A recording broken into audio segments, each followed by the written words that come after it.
Hello. So today I'm going to be doing a hair tutorial. To achieve that Pinteresty, beachy, just roll out of my sexy bad look. And since none of those things describe me, I just fake it till I make it. So if you're also interested in faking it, let us begin. So my preferred way of actually starting this is with a ridiculous bun, just right on top of your head. This is because I naturally have very thin, fine, and straight hair. Bring, bring, bring, I'm a winner.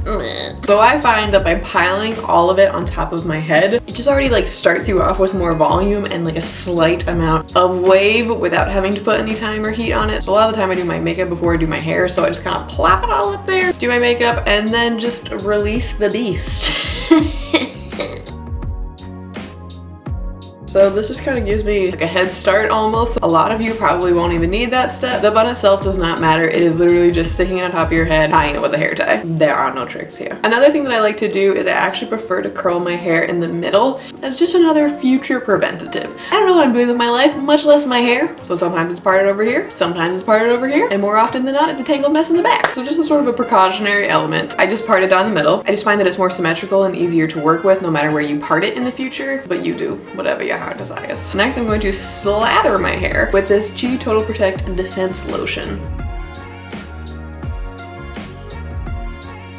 And I do only apply the product from about here down because these are the areas that are going to be affected by heat, and I don't like putting it on my roots because it tends to just weigh your hair down and it kind of brings down the party. And I just brush everything through my hair to help disperse the product and also just get any tangles out. For the actual curling, depending on how much hair you have, you might want a section more than I do, but being my lack of hair, just do 2 sections. So I'm taking a very rough, unorganized section just from about the top of my ear up. Pile that in a little bun right on top of your head. So for this look specifically, most of the volume and curl that I want is like right here. So I don't really worry about curling like the shorter pieces that are hidden under my hair or the ends as much as just kind of getting this part nice and girthy. So I'm using a curling iron without a clamp, so I like to just glove up. The curling iron that I'm using is the 5-in-1 curling iron from Bellami. The head that's on here is the 25/18mm one. You don't have to use this one specifically, honestly. You just want, in the most technical terms I can come up with, a medium size wand. Just call me Dr. Lauren. So because I want most of the volume right here, for this bottom section, I curl a lot closer to the root than I will the top. So I take about a piece this big. You're gonna want to get it as close to your head as you can without burning yourself. Wrap it around once, and then what I like to do is actually just turn the actual like handle of the barrel, if that makes sense, to get it as close to your head as possible. And I just hold it for a few seconds. Then I just don't touch it. This is because first of all it's helpful because I know exactly what pieces I've curled, but also we're gonna mess with these at the end. So just let it be itself. So for the ends, you want them close enough to the barrel to get a little wave in there, but you don't want them nearly on as much as the root of your hair. Because for this kind of like effortless look, you want a lot of volume and curl right here, but by the ends, that's the point where it's like, my hair just didn't come out fully curled. And now you can go ahead and run your fingers through, start checking on all the goods. I always have a big old straight piece. Yep, found it. So hopefully you can see that all the actual curl and wave is in this chunk of my hair right here.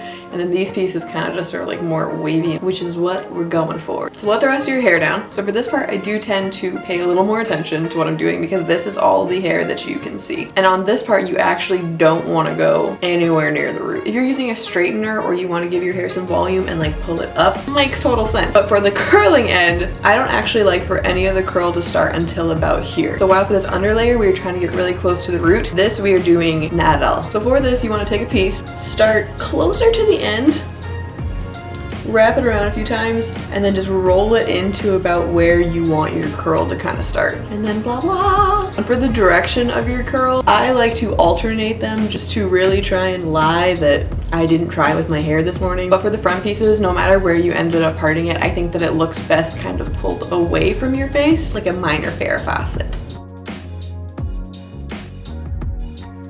Don't forget these pieces in the back. When I was really young, I wouldn't brush the back of my head. It's like I brushed both sides, no problem, but I wouldn't brush the back because I couldn't see it, so I just didn't care. I feel like that says a lot about me now as an adult. So now at this point, we got some little wavy curly curls going on. So there's actually a decent chunk of volume around my head at this point, but I don't typically tease it. If you find you want or need more, just go ahead and tease these little chunks right here. But I'm actually just gonna put this thickening mousse right at the top.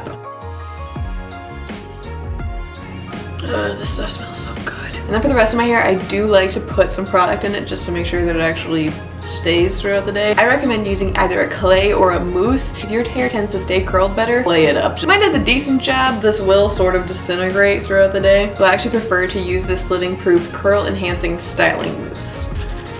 So I am just lightly tapping this in at first so you don't get like a big glob of product right here. Once most of the mousse is in my hair and there's a little bit on my hand, I like to take these front pieces, physically curl them back just to kind of like help keep this like effortless hoo-hoo-hoo look throughout the rest of the day. And then this is everything.